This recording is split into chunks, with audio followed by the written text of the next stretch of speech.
बिस्मिल्लाहिर्रहमानिर्रहीम। अस्सलाम वालेकुम नाज़रीन, आप यूट्यूब चैनल देख रहे हैं। मैं इमरान खान।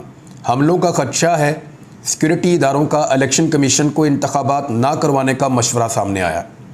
अब इसका पूरे का पूरा पोस्टमार्टम मैं करूँगा, को बुरा ना मनाए मेरी बात का, क्योंकि तमाम चीज़ें हक़ाइक़ के सामने रखूँगा और बाकायदा इसके ऊपर रिसर्च करके हमने डाटा इकट्ठा किया है और अभी मैं पूरा पोल खोल दूँगा थोड़ी देर के अंदर। यानी झूठ बोलने वालों को भी शर्म नहीं आती कि वो क्या बात कर रहे हैं। पहले आप ज़रा खबर सुने। इलेक्शन कमीशन ने पंजाब में और खैबर पख्तूनख्वा में इंतखाबात के लिए 3 लाख इजाफी नफरी मांग ली। यानी एक तो नफरी भी इतनी ज़्यादा इजाफी मांग ली है जिसकी मेरे ख्याल में ज़रूरत नहीं है। इतनी बड़ी तादाद में तो लोग कभी भी इलेक्शन में इस्तेमाल नहीं होते। इतनी तो पुलिस नहीं है पंजाब में, जितना वो चाह रहे हैं उससे ज़्यादा बंदे उनको मिल जाएं। चीफ इलेक्शन कमिश्नर की ज़ेर सदारत इजलास हुआ जिसमें हसास इदारों के हुकाम भी शरीक हुए। इलेक्शन कमीशन ने इदारों की सिक्योरिटी के हवाले से ब्रीफिंग दी और दोनों सूबों के इंतखाबात के लिए 3,53,000 इजाफी नफरी मांगी है। हुकाम को ब्रीफिंग देते हुए उन्होंने कहा कि पंजाब में पुलिस के अलावा 2,97,000 जबकि खैबर पख्तूनख्वा में 56,000 मजीद नफरी हमें दरकार है। ब्रीफिंग देते हुए हुकाम ने बताया कि दोनों सूबों में तकरीबन 67,000 पोलिंग स्टेशन कायम किए जाएंगे। पंजाब में 52,000 जबकि खैबर पख्तूनख्वा में 15,000 पोलिंग स्टेशंस बनाए जाएंगे। अब ये तो होगी जी डिमांड जो इलेक्शन कमीशन ऑफ पाकिस्तान ने डाली है। अब आ जाए कि जो सप्लाई जिन्होंने देनी है उनका जवाब क्या है। ISI, IB और CTD ये 3 महकमे हैं। इन्होंने हमलों के खदशात के पेश नज़र इलेक्शन कमीशन को पंजाब और खैबर पख्तूनख्वा में इंतखाबात ना करवाने का मशवरा दे दिया और सिक्योरिटी इदारों का इलेक्शन कमीशन को इंतखाबात ना करवाने का मशवरा। चीफ इलेक्शन कमिश्नर की ज़ेर सदारत इंतखाबात के इनेकाद और सिक्योरिटी से मुताल्लिक एक अहम इजलास, ये जो मैं जिसकी आपको बात बता रहा हूँ, इसी इजलास के अंदर हसास इदारों के हुकाम शरीक हुए और जो कुछ उनसे मांगा गया तो उन्होंने कहा कि मौजूदा सिक्योरिटी थ्रेट्स की बुनियाद पर इस वक्त इलेक्शन ना करवाने का मशवरा दिया गया और खुफिया इदारों ने इंतखाबात करवाने की मुतफ़िक़ा तौर पर मुखालफत कर दी है। ISI, IB और CTD हुकाम ने राय दी है कि पंजाब और खैबर पख्तूनख्वा असम्बलियों के इंतखाबात के इनेकाद के लिए माहौल साजगार नहीं है। अब मैं पाकिस्तान की अदालतों की आसानी के लिए और उनकी मदद के लिए कुछ डाटा आपके सामने रखने वाला हूँ, क्योंकि ये इंतखाबात करवाने के लिए पाकिस्तान की अदालतों ने हुक्म दिया है। सुप्रीम कोर्ट ऑफ पाकिस्तान ने कहा इंतखाबात करवाइए, लेकिन पाकिस्तान के तमाम इदारे इंतखाबात से भाग रहे हैं क्योंकि इंतखाबात के नतीजे में उन इदारों की नापसंदीदा शख्सियत इक़्तिदार में आने के कवी इम्कानात मौजूद हैं। लिहाजा उस नापसंदीदा शख्सियत के इक़्तिदार में आने से बेहतर है कि इंतखाबात ना करवाए जाएँ। इस फार्मूले के तहत हर तरफ से यही मशवरा आ रहा है कि इंतखाबात से गुरेज किया जाए। अब मैं डाटा आपके सामने रखता हूँ 2 सालों का, 2008 का और 2013 का। अगर आप चाहें तो मैं आपको 2018 का भी बता सकता हूं दहशतगर्दी के वाक़यात के हवाले से कि दहशतगर्दी तब कितनी थी और आज कितनी है। लेकिन एक बात याद रखिएगा, जब से पाकिस्तान में रजीम चेंज ऑपरेशन हुआ है, रजीम चेंज ऑपरेशन होने के बाद और ख़ास तौर पे जब अमेरिका का अफ़गानिस्तान से इनखला हुआ और पाकिस्तान ने इस पॉलिसी को सही तरीके से नहीं चलाया मुबैना तौर पर, तो फिर हुआ ये कि पाकिस्तान में दहशतगर्दी की वेव में या लहर में इजाफा हुआ है। ये जो इजाफा है ये 52% का है। लेकिन इजाफे के बावजूद क्या ये दहशतगर्दी 2008 वाली दहशतगर्दी से ज़्यादा है? क्या ये दहशतगर्दी 2013 वाली दहशतगर्दी से ज़्यादा है? उसका जवाब मैं आपको अभी देता हूँ। सबसे पहले डाटा निकालते हैं 2008 का। 2008 में पाकिस्तान में जो दहशतगर्दी के टोटल वाक़यात हुए वो थे 1149। 1149 दहशतगर्दी के वाक़यात 2008 में हुए थे, जिनमें मरने वालों की टोटल तादाद जो थी वो 6,683 थी। यानी लगभग 6683 लोग इसमें जान से चले गए थे।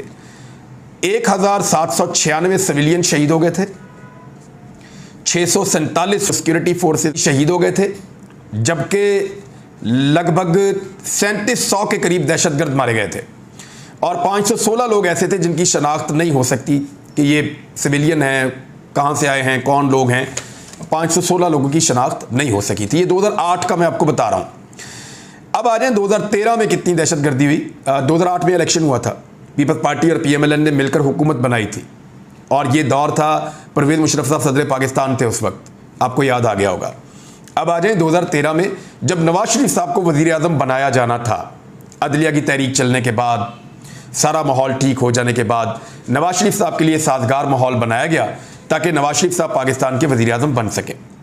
2013 में जो दहशतगर्दी के वाक़यात हुए उनकी तादाद थी 2034, और इनमें जो लोग जान से गए उनकी तादाद थी 5294, और जो सिविलियन की शहादतें हुई थी इसमें वो थी 2713, और 665 सिक्योरिटी फोर्सेस शहीद हुए थे, और इसके अलावा 375 ऐसे लोग थे जिनकी शनाख्त नहीं हो सकी थी।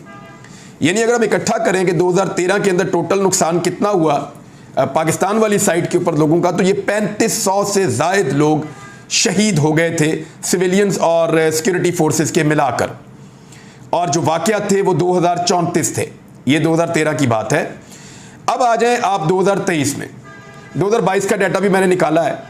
2022 का डाटा ये बताता है कि टोटल वाक़यात जो हैं वो 209 हुए हैं। 209 वाक़यात का मतलब है कि पहले से बहुत कम, यानी को 5-6 गुना कम, और जो सिविलियन की शहादतें हुई हैं वो 380, और जो सिक्योरिटी फोर्सेस हैं वो 608। अगर आप इसका मवाजना करें 2008 और 2013 की निस्बत तो बहुत ही कम है। हालांकि रजीम चेंज ऑपरेशन के बाद दहशतगर्दी 52% के करीब बढ़ी है। ये रिपोर्ट हुई है आलमी सतह के ऊपर मुख्तलिफ जरीदों में, मुख्तलिफ अखबारात के अंदर। अब आप इस बात पे आ जाएं कि 2008 में और 2013 में जो दहशतगर्दी हुई उसके मुकाबले में 2023 के जो 3 महीने पहले उनमें दहशतगर्दी का तनासुब क्या रहा। अब हमने पूरे साल की एवरेज निकालने के बाद उसको डिवाइड किया, और फिर जो हमने एवरेज निकाली वो हम आपको डाटा बता देते हैं। एक वाक़या बहुत बड़ा हुआ है जिसमें 100 सिक्योरिटी फोर्सेस के 100 से ज़्यादा लोग शहीद हुए हैं। पेशावर की जो मस्जिद के अंदर एक बदकिस्मत वाक़या हुआ बहुत बड़ा। जो वाक़यात हुए हैं 2023 में वो 195 हैं, सिविलियंस 20 और सिक्योरिटी फोर्सेस के 175 लोग शहीद हुए हैं। टोटल 195 लोग शहीद हुए हैं, और ये 3 महीने का डाटा है।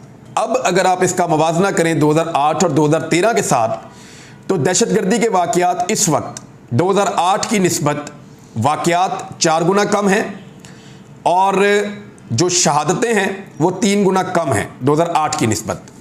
2013 की निस्बत 2023 में वाक़यात 6 गुना कम हैं, और शहादतें 4 गुना कम हैं। यानी 2023 में 2008 और 2013 की निस्बत 4 से 5 गुना वाक़यात और जो शहादतें हो रही हैं वो कम हो रही हैं।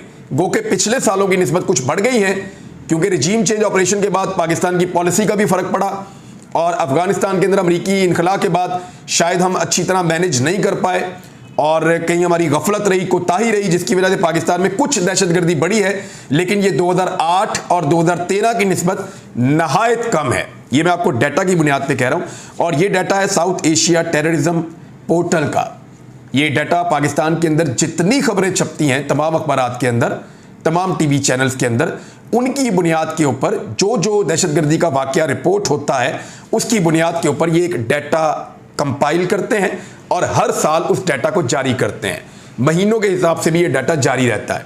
तो ये डाटा ये बता रहा है कि 2008 में दहशतगर्दी 4 से 5 गुना ज़्यादा थी, 2013 में 4 से 6 गुना ज़्यादा थी आज की निस्बत। तो तब तो इलेक्शन करवाया गया, तब एक दफ़ा परवेज़ मुशर्रफ साहब ने इलेक्शन करवाया, क्योंकि उस वक्त अमेरिका ने पाकिस्तान को दबाव डाला हुआ था कि फौरी तौर पे इलेक्शन करवाओ, और अमेरिका चाह रहा था कि इक़्तिदार जो है वो पीपल्स पार्टी PMLN के पास आए। सबको पता है इस बात का। चौधरी बरादरान खुद बता चुके हैं कि अमेरिकन हमें मिलने आए, और उन्होंने पहले ही बता दिया कि आप इलेक्शन हारने जा रहे हैं। इसके बाद जो 2013 था उसमें पाकिस्तान की एस्टेब्लिशमेंट को बहुत जल्दी थी कि नवाज शरीफ साहब को इक़्तिदार दिया जाए जल्द अज जल्द, और फिर नवाज शरीफ साहब को तकरीबन ज़बरदस्ती इक़्तिदार दिया गया। 2013 में टका के धांधली की गई, जिसपे इमरान खान साहब बड़े लंबे अरसे तक प्रोटेस्ट भी करते रहे हैं। तो ये जनाब मैंने पूरी सूरत आपको रख दी कि एक्चुअली पाकिस्तान में सिक्योरिटी का थ्रेट नहीं है, थ्रेट इमरान खान का है। थ्रेट ये है कि जिसको रजीम चेंज ऑपरेशन के नतीजे में निकाला है वो कहीं वापस ना आ जाए। एक्चुअली थ्रेट ये है। दूसरी जानिब जो बेचारा मलंग आदमी यहाँ जमान पार्क के बाहर इमरान खान साहब के घर के बाहर बैठता था और दिन रात वहीं पे रहता था, उसकी फैमिली के ऊपर प्रेशर रिपोर्ट हो रहा है। और जो प्रेशर रिपोर्ट हो रहा है ये इंतहाई नामुनासिब बात है और इंतहाई गलत और घटिया हरकत है। यानी पहले एक मासूम शख्स को कत्ल किया गया, एक ऐसा शख्स जो सिर्फ नारे लगा सकता था, बातें कर सकता था, जज्बाती जुमले बोलता था। वो तो बोलने में भी किसी को गाली लगा के किसी के साथ लड़ाई नहीं करता था बेचारा। फिजिकली तो वो किसी को हार्म कर ही नहीं सकता था। जब उसको पकड़ने आए तो उसने आराम से गिरफ्तारी दे दी और वो गाड़ी के अंदर से भी मुस्कुरा रहा था और कह रहा था कोई बात नहीं, खान के लिए जान भी हाजिर है। और सीरियसली उसकी जान ले ली उन्होंने, सीरियसली उसकी जान ले ली उन्होंने। अब उसकी वीडियो देखते हैं तो बहुत तकलीफ होती है। इमरान खान साहब को जब मैं मिला था उन्हें काफ़ी तकलीफ है इस बात की कि वो इस नौजवान को मिल नहीं पाए, और मुमकिन भी नहीं होता। बाहर हज़ारों लोग हैं, सब मिलना चाहते हैं इमरान खान साहब को। अगर वो एक एक करके भी अंदर बुलाएं तो उन्हें मिलने में महीने लग जाएंगे, और सब मिलना चाहते हैं तो ये एक प्रॉब्लम तो रहेगा। लेकिन इस किस्म के लोग जो बेचारे थोड़ा बढ़ के होते हैं, थोड़े से हैंडीकैप भी हैं, तो इमरान खान साहब को उन्हें मौका देना चाहिए और ऐसे लोगों से मुलाकात करनी चाहिए जो बेचारे अपनी ज़िंदगी को पूरा वक्त कर चुके हैं। अब दूसरी जानिब कुछ चीज़ें और रिपोर्ट हो रही हैं। उसमें फवाद चौधरी साहब ने एक ट्वीट किया और उन्होंने कहा कि इंसाफ वकला विंग के मुताबिक अली बिलाल शहीद के वालिद को कल जनाजे के बाद अगवा कर लिया गया और वो इनके ख़ानदान के लोग पुलिस की हिरासत में हैं। अब वही होगा जो होता आ रहा है कि पुलिस की हिरासत से एक वीडियो आएगी कि हमने मोहसिन नकवी और पुलिस को माफ़ किया, लेकिन ये मुल्क उनको माफ़ नहीं करेगा। देखें, मुद्दई तो उनके वालिद ही बनेंगे। जो ज़िले शाह था उनके वालिद ही मुद्दई बनेंगे, और पुलिस ने अपनी मुद्दईयत में तो मुकदमा दर्ज कर लिया है। उनके वालिद को ले जाया गया था, आज अदालत में कोशिश की गई कि उनका एक बयान करवा लिया जाए, लेकिन वो जुम्मे की वजह से हो नहीं सका। कुछ इत्तलात के मुताबिक उनकी फैमिली के अंदर कुछ लोग जो हैं उनका हुक्मरान जमात के साथ ताल्लुक़ भी है, और कुछ जो पुलिस वाले हैं वो भी खासा दबाव डालने के लिए साथ साथ मौजूद हैं। उनके वालिद ने बेटे के कुल्लों में भी शिरकत नहीं की मुबैना तौर पे, और अब वो मीडिया से गुरेज कर रहे हैं। जियो न्यूज़ ने इस पर खबर चलाई है रेस्क्यू करने के लिए। जियो न्यूज़ कह रहा है कि FIR के लिए जो मैंने दरख्वास्त दी वो टेंशन में लिखी थी, किसी ने अगवा किया ना पुलिस ने थ्रेट किया। ये बिलाल के वालिद अब ये कह रहे हैं। और लियाकत अली ने कहा कि ऐनी शाहिद नहीं हूँ, वज़ीर आला IG और DIG को मुलव्वस नहीं करना चाहता। उन्होंने कहा कि तशद्दुद में मुलव्वस अफराद को पकड़ें, हो सकता है मैं माफ़ कर दूँ, लेकिन असल ज़िम्मेदारों को सामने लेकर आएँ। लियाकत अली का कहना था कि FIR के लिए दरख्वास्त टेंशन में लिखी थी, मुझे किसी ने अगवा किया ना पुलिस ने थ्रेट किया, जब तफ्तीश के लिए बुलाएंगे मैं जाऊँगा। उनका कहना था कि बिलाल ने भाई को फ़ोन किया, पकड़ा गया हूँ, अम्मी अब्बू को बता दो, फिर इत्तला मिली वो जाँ बहक हो गया है। अब देखें निज़ाम कितना जालिम है। निज़ाम को ये लगता है कि वो FIR ना काट के इंसाफ होने से रोक देंगे। उन्हें ये लगता है कि इस बुज़ुर्ग आदमी के ऊपर इसकी फैमिली पे दबाव डाल के या माशरती दबाव डलवा कर वो इस आदमी को अपने मुताबिक इस्तेमाल करके इस खून नाहक से बच जाएंगे। इस मलंग की FIR सिर्फ इधर नहीं दर्ज हुई, इसकी FIR कहीं ऊपर भी दर्ज हुई है। वो मलंगा आदमी है, सीधा आदमी है, इसने शिकायत लगानी है जाके और ऐसी तैसी फेर के रख देगा सबकी। तो ऐसे लोगों से तो अगर किसी ने इसको मारा है, क्योंकि मुझे कुछ दोस्तों ने ये बात बताई है कि इसको आप अगर कोई ज़बरदस्ती करते थे या ज़्यादती करते थे तो ये चीखता था, जिस चीज़ से मना करते थे फिर ये ऊंची चीखता था। तो शायद पुलिस वाले ये समझ रहे थे कि ये पुलिस वालों को चैलेंज कर रहा है। वो एक फिल्मी हीरो के गेटअप में रहता था, अंगूठियाँ पहनता था, तो शायद वो इसको मारते चले गए हों। इसकी इंक्वायरी होनी चाहिए और इसकी अब जुडिशल इंक्वायरी होनी चाहिए।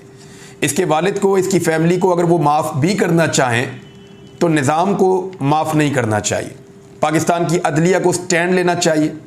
इस मामले पे चीफ जस्टिस को सो मोटो नोटिस लेना चाहिए और उन्हें इस केस के ऊपर एक जुडिशल इंक्वायरी होल्ड करनी चाहिए, जिसमें पता चले कि किसने उठाया, कहाँ बंद किया, लेकर कहाँ गए, मारा किसने, किस तरीके से टॉर्चर किया गया, टॉर्चर करने की वजूहात क्या थी, किस तरीके से उनकी हलाकत हुई, उसके बाद अस्पताल में कौन छोड़ के गया और फिर किस तरीके का दबाव उनकी फैमिली पर डाला जा रहा है। ये सारी चीज़ें जो हैं वो चेक होनी चाहिए, इनके ऊपर बात होनी चाहिए। एक तरफ तो ये चीज़ें चल रही हैं, दूसरी तरफ मरियम नवाज साहिबा एक लतीफ़े के बाद दूसरा, फिर तीसरा, फिर चौथा, फिर पाँचवा, वो बात ही नहीं आ रही। यानी अब उन्होंने 15 कट्स के साथ ये बताया कि उनको कौन सी किताबें पसंद हैं। आजकल बच्चे टिकटॉक बनाते हैं, वो टिकटॉक के अंदर कट लगाना सीख गए हैं, हमारे आम बच्चे। अब लोग बेवकूफ़ नहीं बनेंगे, उन्हें पता है कि आपको किताबों के नाम भी याद नहीं है, उन्हें पता है कि आपको राइटर्स के नाम भी याद नहीं है। आपको कट के अंदर याद दिलाया जाता था, फिर दोबारा कट लगा के आप वो बोलती थी, फिर आपको याद दिलाया जाता था, फिर आप बोलती थी। ये किताबों के नाम किसी ने दोबारा पूछ लिए तो मरियम नवाज साहबा आपके मुंह से निकलने भी नहीं है।